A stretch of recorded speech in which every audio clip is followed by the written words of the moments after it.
ورحمة الله وبركاته. الحمد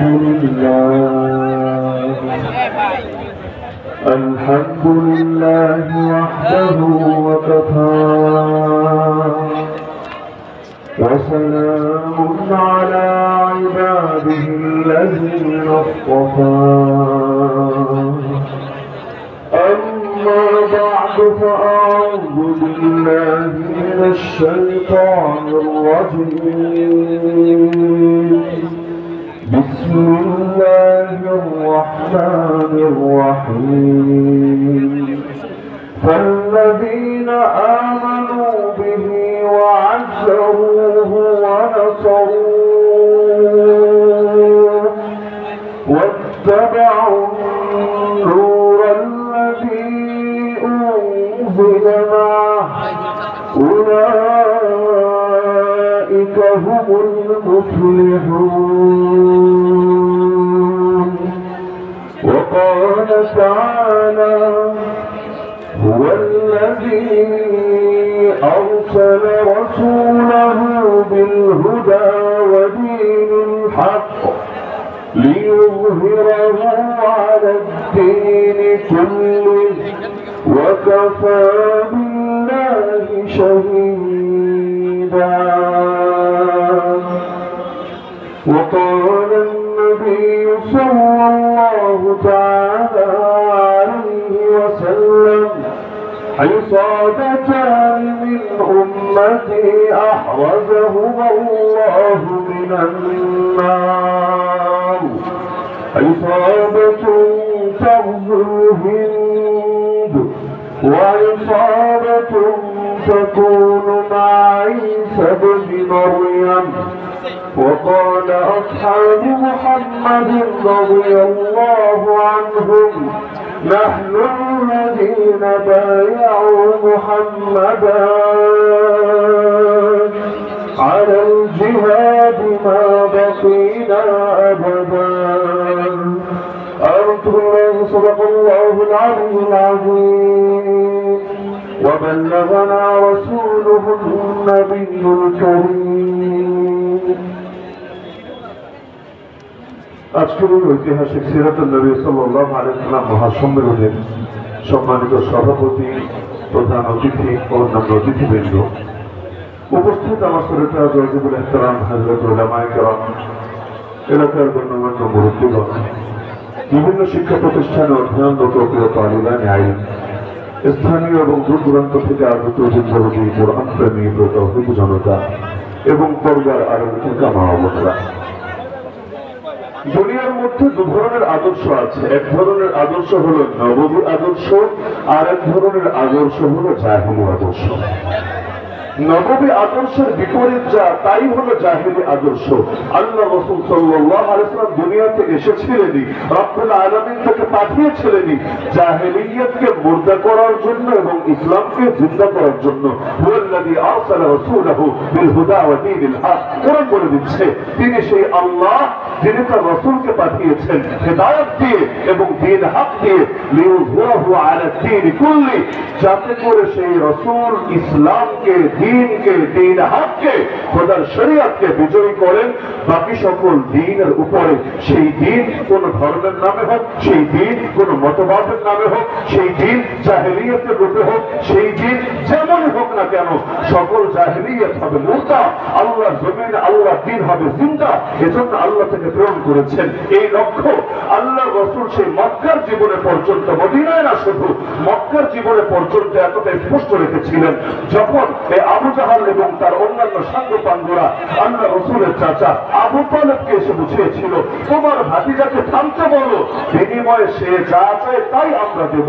নারী চাইলে আরবের সবচেয়ে সুন্দরী নারী এনে দেব, আর সে যদি সম্পদ চায় সম্পদের পাহাড় বানিয়ে দেব, যদি ক্ষমতা চায় তাও বলে ফেলে তাকে দারুন নদওয়া নামক পার্লামেন্টের মেম্বার বানিয়ে দেব। আর যদি জেনে ধরে সেটাও বলুক, আমরা সবচাইতে ভালো কবিরাজ থেকে চিকিৎসা করাবো। নাউযুবিল্লাহ মিন যালিক। আল্লাহ রাসূল তাদের এই সকল কথার পরিপ্রেক্ষিতে বলেছিলেন, আল্লাহর কসম করে বলছি লাউ ওয়াদাউ শামসা ফি ইয়ামিনি ওয়াল কামারা ফি ইয়াসারি আলা আন আতরুকা হাযাল আমরা মা তারাকতুহু হাত্তা ইউযরাহু আল্লাহ ওয়া আহলিকা দুনাহু। আরে কিসের লোক দেখাও, কিসের শক্ত দেখাও? আমার ডান হাতে যদি আকাশে সূর্য এনে দাও, বাম হাতে যদি আকাশের চাঁদটাও এনে রাখো, তবুও তো এই আদর্শ আমি ছাড়ব না যতদিন না আল্লাহ তার জমিনে তার দিনকে করবেন জিন্দা, অথবা আমি নবী হব মুর্দা, যেটাকে আমাদের ভাষায় সহজে আমরা বলি হয়তো শরিয়ত নয়তো শাহাদাত। আমাদের শেখুল হাদিস শেখুল হাদিস কারাগার থেকে বের হয়ে ঘরে ফেরার আগেই এই হুঙ্কারটাই ছুড়েছিল, হয়তো খেলাফত নয়তো শাহাদাত। আরে জীবনের কি দাম আছে যদি আমার জীবনের বিনিময়ে আল্লাহর জমিনে আল্লাহর দিন জিন্দা করা না যেতে পারে? আবু বকর সিদ্দিক রাদিয়াল্লাহু আনহু যেভাবে গর্জে উঠেছিলেন, আয়াল কুসুদ্দিন ওয়া হাই, আমি জিন্দা থাকতে ইসলামের মধ্যে এতটুকু ত্রুটি ঢুকবে এটা কিছুতে মেনে নেওয়া যাবে না।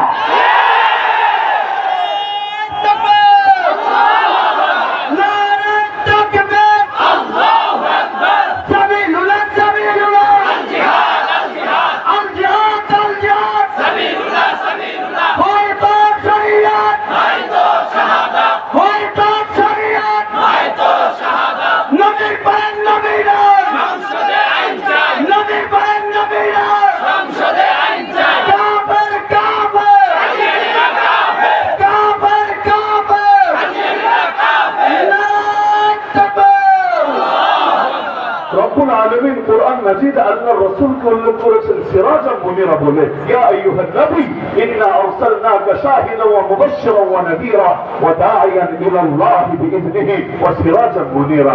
সিরাজাম মুনিরা মানে হলো এমন বাতি যেই বাতি আলো বিকিরণ করে, আলো বিতরণ করে, আলোয় চতুর্পাশে আলোকিত করে তোলে।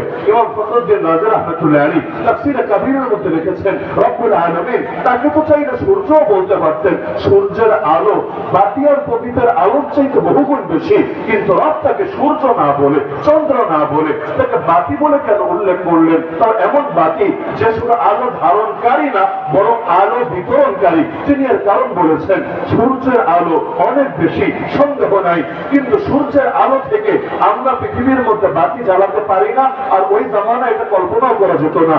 অপরদিকে একটা বাতি দিয়ে লক্ষ কোটি বাতি যদি জ্বালানো হয় তবুও প্রথম বাতির আলো তার আগুন মোটেও কমে না। আল্লাহ রসুলকে আল্লাহ বাতি বলে উল্লেখ করেছেন, এমন বাতি যেই বাতি অন্যান্য বাতিকে করবে আলোকিত, সেই আলোয় সাহাবীরা আলোকিত হয়েছেন, তাবেঈরা আলোকিত হয়েছেন, হতে হতে আমরাও আলোকিত হয়েছি। কিয়ামত পর্যন্ত মানুষ আলোকিত হতে থাকবে। এমনকি অন্ধকার দূর করার ভিন্ন কোনো উপায় নাই। অন্ধকারকে যতই আলটিমেটাম দেন, যতই হুঙ্কার ছোড়েন, অন্ধকার যাবে না, ভাঙবে না, পালাবে না। অন্ধকার দূর করার উপায় এটাই, হকের আলো জেনে দেন, অন্ধকার লেজ গুটিয়ে পালানোর জায়গা পাবে না। ওয়াকুল জাআল হক ওয়া যাহাকাল বাতিল ইন্নাল বাতিলা কানা যাহুকা। আপনি বলুন হক এসেছে, বাতিল দূর হয়েছে, নিশ্চয়ই বাতিল দূর হওয়াই ছিল।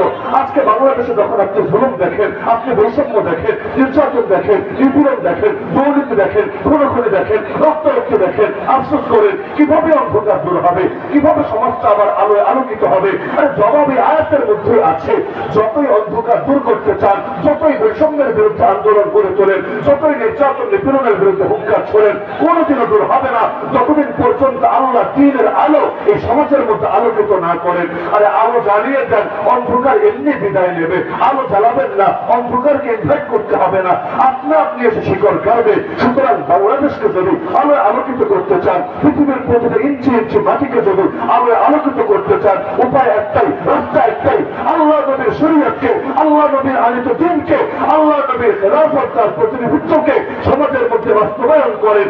ইনশাআল্লাহ এই আলো যখন জ্বলে উঠবে, বাতিল লেজ গুটিয়ে পালাতে বাধ্য হবেই হবে।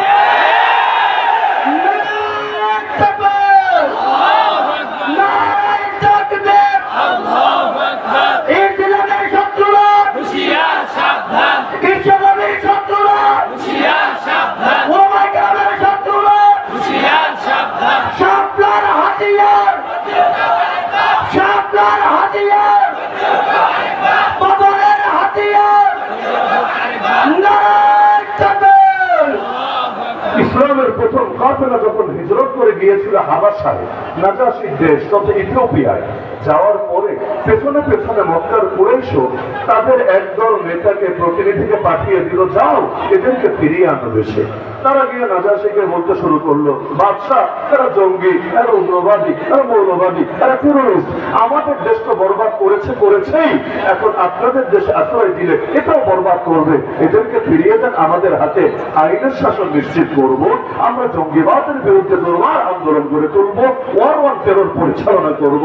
তারা ভেবেছে নাজাশিকে বললে নাজাশির মন তো বলেই যাবে, কিন্তু তারা জানে না রূপকথা শুনিয়ে আর কল্পকাহিনী বলেই সবসময় সবাইকে গিলানো যায় না। আরে দেশ স্বাধীন হয়েছে তাতে কি, গতকাল পর্যন্ত দেখা গেল যে নতুন করে আবার সেই জঙ্গি নাটকের সূচনা করেছিল, দুইজনকে ধরে দাবি করেছে আবার দুইজন জঙ্গি পাওয়া গিয়েছে, আর ইসলাম বিদ্বেষীরা খুশি। আরে এতদিন তো তোমরা বলেছো জঙ্গি নাটক এটা ভুয়া, এটা সরকার পরিচালিত করে ইন্ডিয়া এবং বিভিন্ন দেশের দৃষ্টি আকর্ষণের জন্য, এখন তো প্রমাণিত হয়ে গেল এগুলো ভুয়া না, এগুলো আসলে, কারণ এখন তো আর মিথ্যা বলবে না, ঠিকই তো বলছে জঙ্গি গ্রেফতার হয়েছে। কিন্তু পাগল জানে না এই জাতি সচেতন হয়ে গিয়েছে, ওরা জানে না যেই জাতি একবার রক্ত দিতে শিখে গিয়েছে ওই জাতিকে আজে বাজে গল্প শুনিয়ে তাদের চেতনা আর মনোবল ভাঙা যাবে না।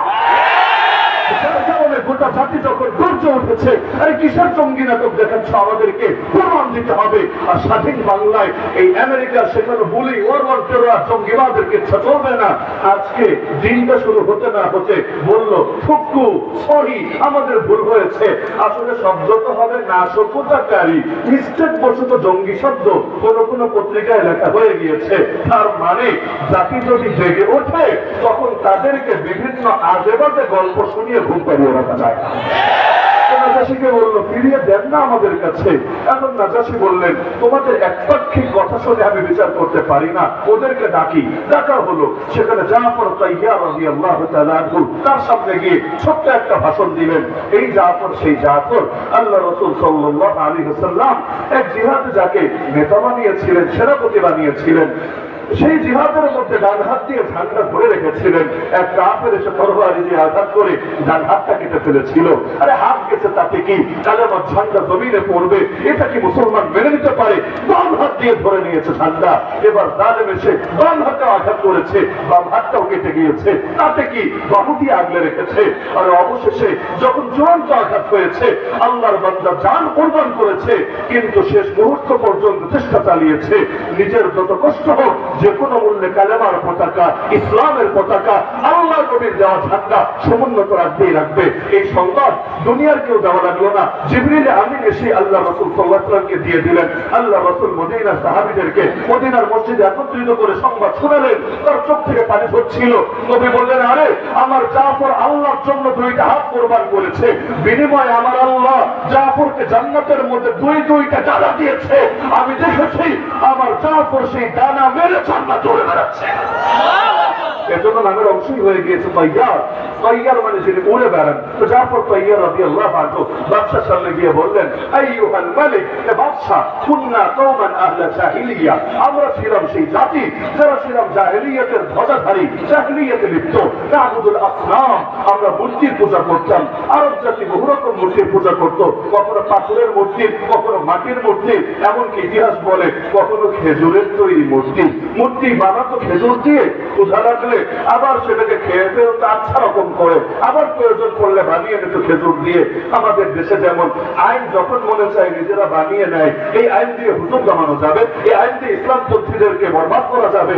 আবার যখন আইন দিয়ে নিজের দলের কারো গায়ে পড়ে, আস্তে করে আইনটারে গিলে খেয়ে নতুন আইন আবার প্রসব করে। তো নাবুদুল আসনাম, আমরা মূর্তি পূজা করতাম। ওয়ানাকুলুল মাইতা, মৃত প্রাণীর গোশত ভক্ষণ করতাম। ওয়ানাকিল ফাওয়াহিশ, আমরা অশ্লীল কাজে লিপ্ত হতাম। ওয়ানাক্তাউল আরহাম, আমরা আত্মীয়তার বন্ধন ছিন্ন করতাম। ওয়ানুসিউল জিওয়ার, আমরা প্রতিবেশীদের ব্যাপারে খারাপ বন্ধ আচরণ করতাম।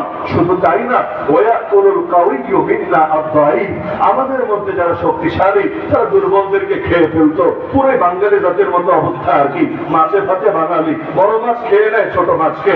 যে যত শক্তিশালী হয় দুর্বলের উপর এসে বল খাটিয়ে নিজের বীরত্ব জাহির করে। এই দেশের মধ্যে দেখবেন যতদিন দুর্বল, হায় দেশে ভাইয়ের মুক্তিযুদ্ধের চেতনা, হায় স্বজন হারানোর বেদনা, ডায়লগ আর ডায়লগের শেষ নাই। কিন্তু যেই মাত্র ক্ষমতার গদিতে এসে বসে তখন আর ডায়লগ মনে থাকে না, বলে মনে থাকে না। আর সবচাইতে বড় আফসোস লাগে, আরে হাতি হয়ে রাখতে আছে পিঁপড়ার লগে, অস্ত্র আছে, বাহিনী আছে, দলীয় গুন্ডা আছে, সব আছে, আর এসে আলেম ওলামার সঙ্গে টক্কর লাগিয়ে নিজেদের বীরত্ব জাহের করার চেষ্টা করে। আর ওরা ভাবে এই হুজুরদেরকে জেলে ভরে রাখলেই মনে হয় আগামী বাংলাদেশে শান্তিতে দেশ পরিচালনা করা যাবে।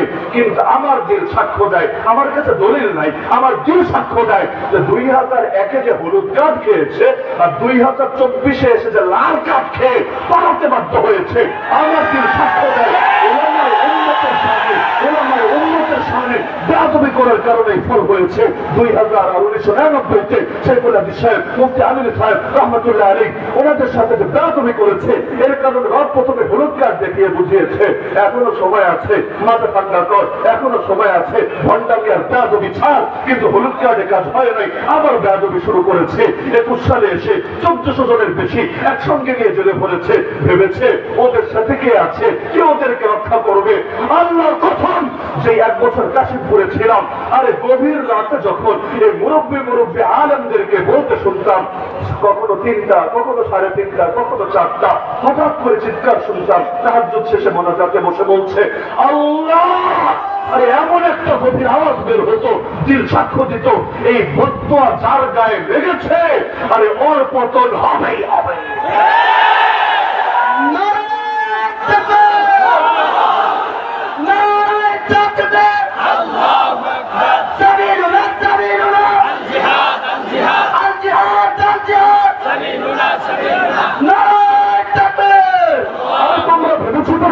এই দিন আর কোরআন হেফাজতের দায়িত্ব আমরা নেই নাই, হেফাজতের দায়িত্ব নিয়েছেন স্বয়ং আল্লাহ। ইন্না নাহনু নাযালনা যিকরা ওয়া ইন্না লাহু লাহাফিজুন। আর আল্লাহ হেফাজত করবেন কিভাবে?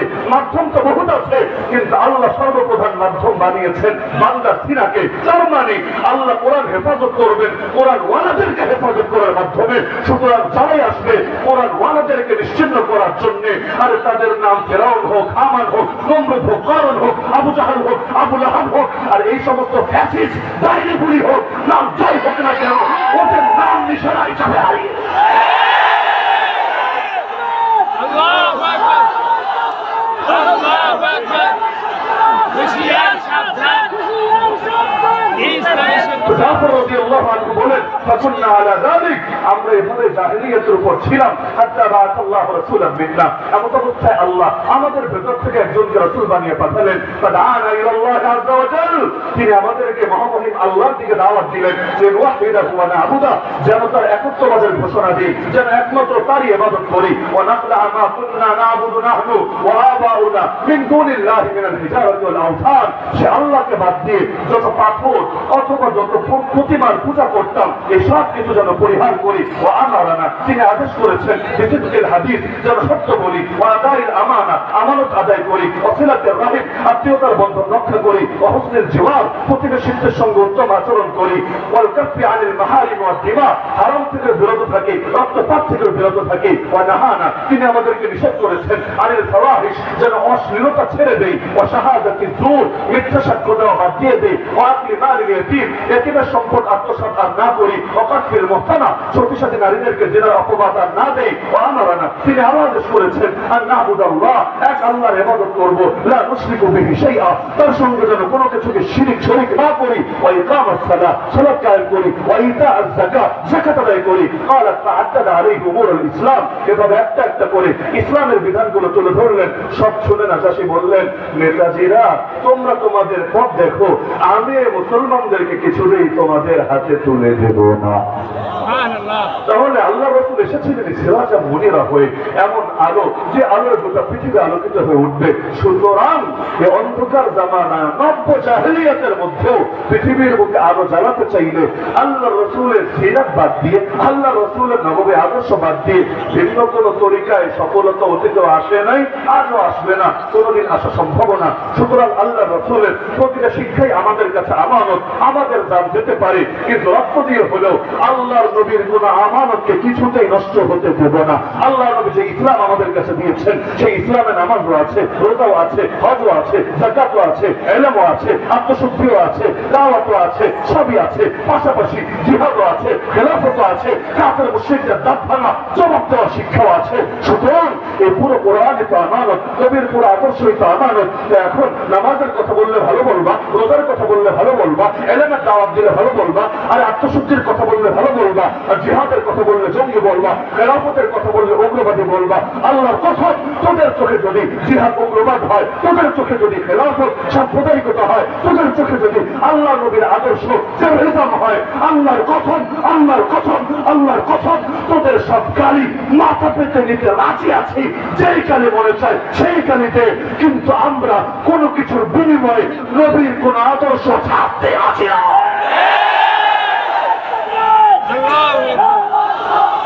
আল্লাহু আকবার। হুশিয়ার সাবধান, হুশিয়ার সাবধান। হাত থেকে খাবার পড়ে গেছে, সেই খাবার উঠেছে। এটা কি এমন আহামরি বিধান? ফরজ তো না, ওয়াজিব তো না, এমন না যেটা না করলে ইমান শেষ হয়ে যাবে, যেটা না করলে ফাসিক হয়ে যাবে। বাদশার সামনে বসে খাচ্ছেন, খাবার পড়ে গেছে, সেই খাবার ওঠাতে শুরু করেছেন। পাশ থেকে বলে, আরে এই রাজা বাদশার দরবার এটা, এখানে এক লুকমা খাবার পড়লে কেউ উঠায় না, উঠালে বলবে ফকির নির্বুত, জীবনে ভালো খাবারও মনে হয় চোখে দেখে নাই। সেই সাহাবি বলে, আরে কিসের কথা বলো আমাকে? আতরকু সুন্নাত হাবিবি লিহাউলাইল হুমাকা, এই গন্তব্যের জন্য আমি আমার হাবিবের সুন্নাত ছেড়ে দেব নাকি? সারা দুনিয়া যারা জঙ্গিবাদে পড়ে তুলেছে, ওরা যদি দিন শেষে আমাদেরকে জিহাদের পক্ষে থাকার কারণে জঙ্গিবাদী বলে, আমরা বলবো তোরা গালি দিতে দিতে দিতে মুখে ফেরা তুলে ফেল, তোদের গালি আমাদেরকে কিছুতেই আল্লাহ দিন থেকে সরাবে না। জঙ্গিবাদ মানে যদি হয় ধর্মের নামে সন্ত্রাস, তাহলে ইহুদি বাদীরা, ইসরায়েলের হানাদাররা জঙ্গি হবে না কোন দুঃখে? কোন দেশের বিজ্ঞান, কোন দেশের ফিলোসফির আলোকে এটা যুক্তিতে ধরে আমাকে এসে বুঝান? কারণ ওরা নাস্তিকতা রাষ্ট্র প্রতিষ্ঠা করতে চায় না, ওরা ইহুদিবাদী রাষ্ট্র প্রতিষ্ঠা করতে চায়। স্পষ্ট কথা, এমন এক রাষ্ট্র যেই রাষ্ট্রে ইহুদিবাদ চলবে, এমন এক রাষ্ট্র যেই রাষ্ট্রের নেতা আগামী দিনে হবে মাসিহে দাজ্জাল। আরে পার্শ্ববর্তী রাষ্ট্রে দেখেন নরেন্দ্র মোদী, বিজেপি, আরএসএস, তারা বলে না আমরা নাস্তিকবাদী রাষ্ট্র বানাতে চাই, তারা বলে যে আমরা এখানে রাম রাজ্য বানাতে চাই। তো ধর্মের নামে এই যে লক্ষ লক্ষ মানুষকে মারছে, ধর্মের নামে নির্মম নির্যাতন করছে, আরে আফিকর মতো 6 বছরের মেয়েরা পর্যন্ত ওদের নৃশংস খাবার থেকে বাঁচতে পারছে না।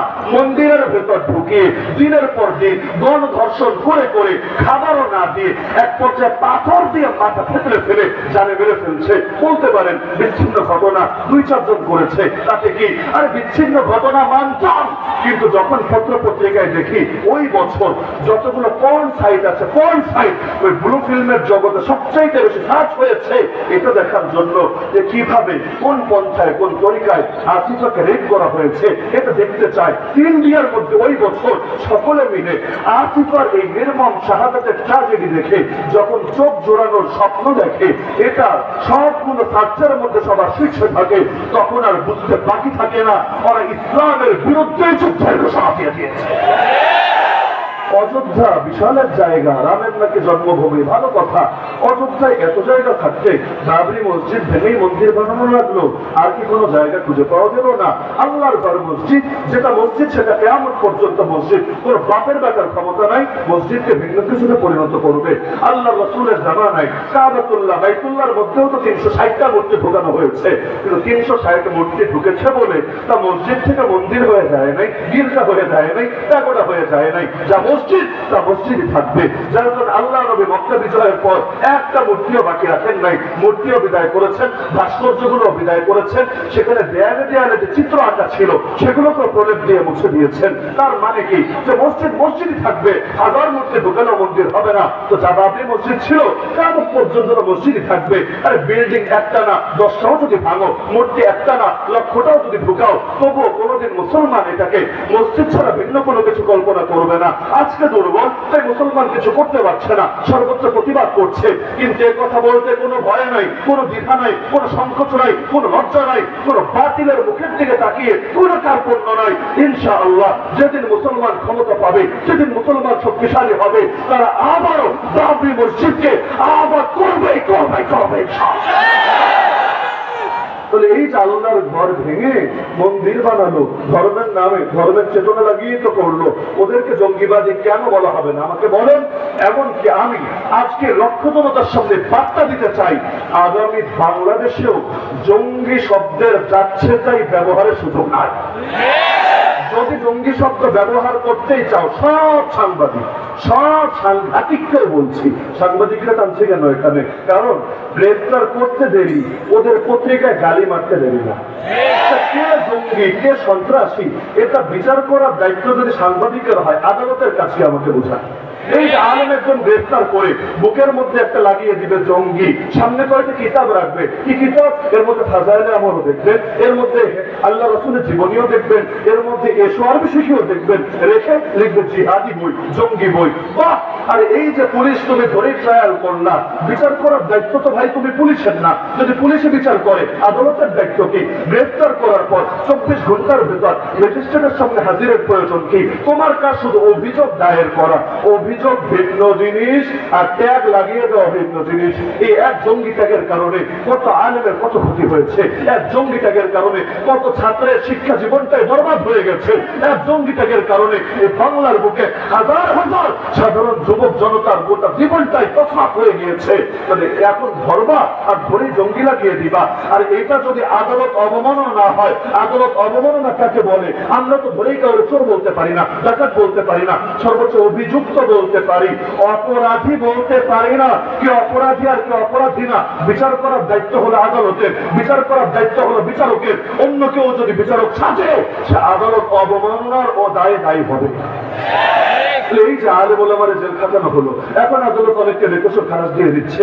মামলা যখন আবেদন করছে চার্জ গঠনের জন্য, ওই সময় ডিসচার্জ তাদেরকে করে দিচ্ছে। তার মানে আদালত বলছে নিরাপরাধ। তো তোমরা যে 100 পত্রিকায় রিপোর্ট করলা, তোমরা যে 200 সাংবাদিক মিলে টেলিভিশনে তার ইজ্জত খেলা, এটা কি হবে? আরে ভাই, এমন কাজ করার কি দরকার যেটার জন্য দুদিন পর লজ্জিত হতে হবে? দুদিন আগে মামুন হক নিয়ে ট্রায়াল কত গালি, কত কথা, এমনকি নামটা পর্যন্ত শ্রদ্ধার সাথে পত্রিকায় নিত না।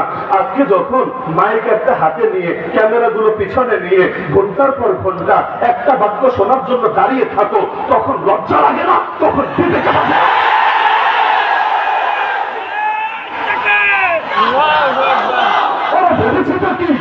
বাংলায় তো বলে এই দিন দিন নয়, আরো দিন আছে। আজকে ইসলামপন্থীরা দুর্বল, তাতে কি? আল্লাহ রাসূলকেও তো মক্কায় দুর্বল করে রাখা হয়েছিল। কোরআনে আছে, মুসলমানরা স্মরণ করো এই দিনের কথা, যখন তোমরা সংখ্যাও কম ছিল, পৃথিবীতেও দুর্বল ছিল, তোমাদের সর্বদা ভয় হতো মানুষ তোমাদেরকে বুঝি ছো মেরে নিয়ে যাবে। কখন এসে কালো একটা মাইক্রো থামবে, কখন এসে সাদা একটা হাইয়ের থামবে, এসে রাস্তা থেকে খাপ করে ঢুকিয়ে নিয়ে যাবে।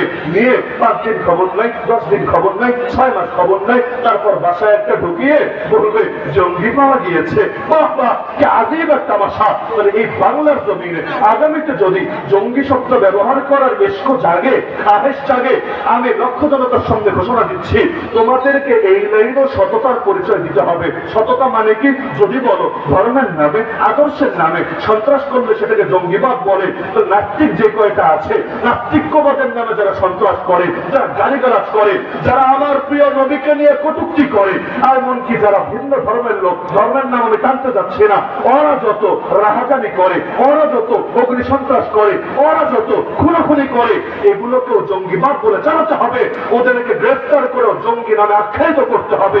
আর যদি দেখি তাহলে দাড়ি টুপিওয়ালা, আর যদি দেখি তাহলে মাদ্রাসা পড়নেওয়ালা, আর যদি দেখি তাহলে আলেমা ছাত্র জনতার সাথে জঙ্গি শব্দ ব্যবহার করা হয়, ইনশাআল্লাহ সুম্মা ইনশাআল্লাহ এই জাতি তোমাদেরকে এমন ভাবে রুখে দেবে, তোমরা হেলিকপ্টারে করেও পালাতে পারবে না।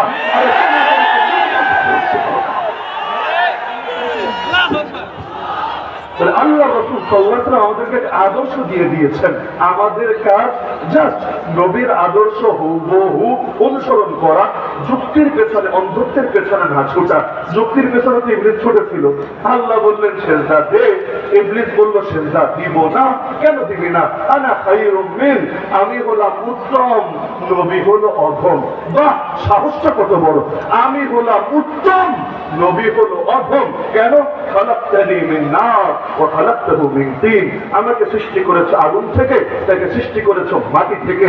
আজকের যুগে কিছু মানুষ মাদ্রাসায় পড়ে নাই, জেনারেল লাইনে পড়েছে, মাওলানা মুফতি হতে পারে নাই, বড় ডক্টর, বড় বুদ্ধিজীবী, বড় কিছু হয়ে গিয়েছে। এখন যদি বলা হয় আলেমের পরামর্শ শোনো, বলে আলেম দিয়ে কি হবে? নাহনু খায়রুম মিনহুম, আমরা তাদের চাইতে উত্তম। ওদের শরী আর ইবলিসের শরী কি পার্থক্য থাকে? যত বড় বিদ্যান হও, যত বড় শিক্ষিত হও, যত বড় জ্ঞানী গুণী হও, আরে আলেম তথা নবীর ওয়ারিসদের থেকে কোরআন সুন্নাহর আলোকে যদি তুমি সিদ্ধান্ত গ্রহণ না করো, পরামর্শ গ্রহণ না করো, তুমি ব্যর্থ হবাই হবা, ব্যর্থ হবাই হবা। কারণ রহমত আল্লাহর হাতে, বরকত আল্লাহর হাতে, নুসরত আল্লাহর হাতে, শান্তি আল্লাহর হাতে, মুক্তি আল্লাহর হাতে, হায়াত আল্লাহর হাতে, মওত আল্লাহর হাতে। সবই যখন আল্লাহর হাতে, বাতিলের দালালিতে জীবন চলবে করতে। আমেরিকার হাতে শান্তি নাই, জাতিসংঘের হাতে বরকত নাই, চীনের হাতে মুক্তি নাই, ইন্ডিয়ার হাতে কোনো কিছু নাই, সব কিছু আছে একজনের হাতে, নাম তার আল্লাহ। আর সেই আল্লাহকে নারাজ করে কেউ কখনো ভালো থাকতে পারে না, আর সেই আল্লাহকে রাজি করে কেউ কখনো খারাপ থাকে না। বলবেন আল্লাহকে নারাজ করে কতজন ভালো থাকে, কতজন কত সুখে শান্তিতে থাকে? থাকে। আল্লাহ যখন সাময়িক ঢিল দিয়ে থাকে, যখন আল্লাহ ধরে ইঁদুরের গর্তে গিয়েও পালানোর জায়গা খুঁজে পায়। দেখেন না, দেশের বর্ডার ক্রস করে আরেক দেশের মধ্যে ঢুকে কলাপাতায় আরামে শুয়ে থেকেও নিস্তার হয় না, পাবলিক সেখান থেকে এনে পর্যন্ত এমন মারা মারে, জনমের করে জিনিসপাতি নাকি পর্যন্ত ফাটিয়ে ছাড়ে। এটা আবার কেমন ভালো থাকা, এটা আবার কেমন ইজ্জত থাকা? আমরা জেলে থেকেছি, কষ্ট করেছি, কত সত্য। কেউ 3 বছর থেকেছেন, কেউ 10 বছর থেকেছেন, কেউ লাশ হয়ে বের হয়েছেন, কেউ নিজের হাঁটুকটা এমন ভাবে অবস্থা হয়েছে আর কখনো হয়তো ঠিকভাবে হাঁটতেও পারবেন না, কারো কোমর এমন ভাবে শেষ হয়েছে আর হয়তো কোনোদিন সুস্থ হবেন না। কিন্তু আল্লাহ যে ইজ্জত তাদেরকে দিয়েছেন, যে সম্মান তাদেরকে দিয়েছেন, ক্ষমতায় নাই তাও তাদেরকে দেখার জন্য মানুষ মুখিয়ে থাকে। আরে তোমরা শাহবাগে বিরানি বিতরণ করো, কয়জন লোক পাও? আজকে দক্ষিণা মাঠের চিত্র দেখো, তাওহীদ জনতা এই রোদের মধ্যে, গরমের মধ্যে বসার জায়গা পাচ্ছে না, তারপরে মানুষকে জায়গা দেওয়া যাচ্ছে না। কি বুঝলাম? এই দেশ ইসলামের, এই দেশ কোরআনের, এই মাটির পরতে পরতে ইসলাম মিশে আছে। জুলুম করে, হামলা করে, মামলা দিয়ে তোমরা এই জমিন থেকে কখনোই ইসলামকে নিশ্চিহ্ন করতে পারবে না।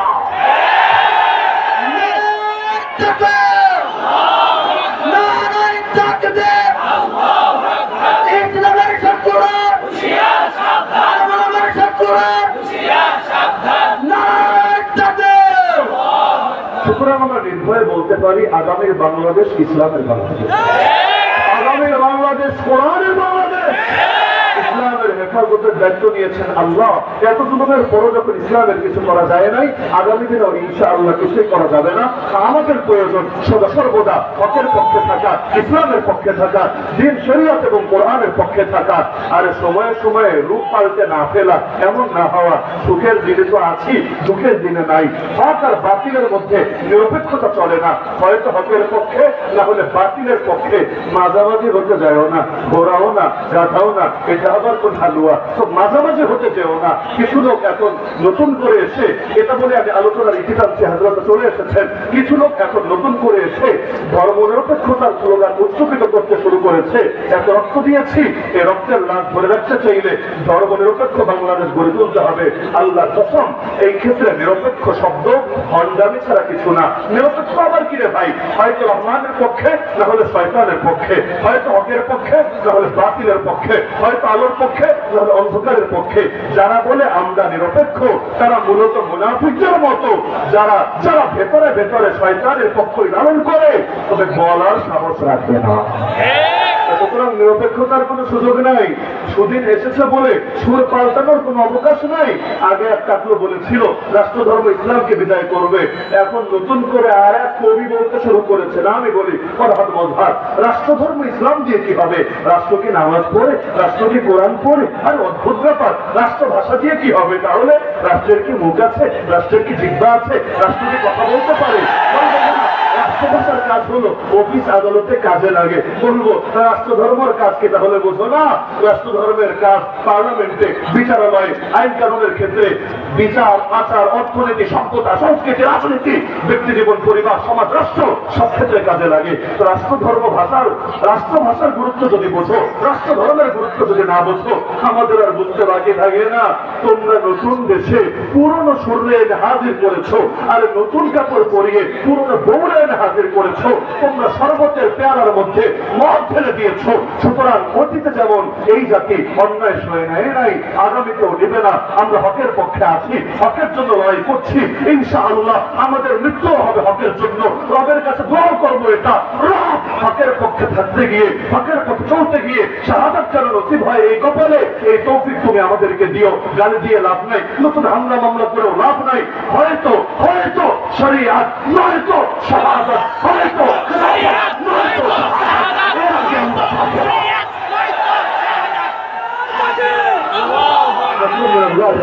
قريب وبشر المؤمنين ومع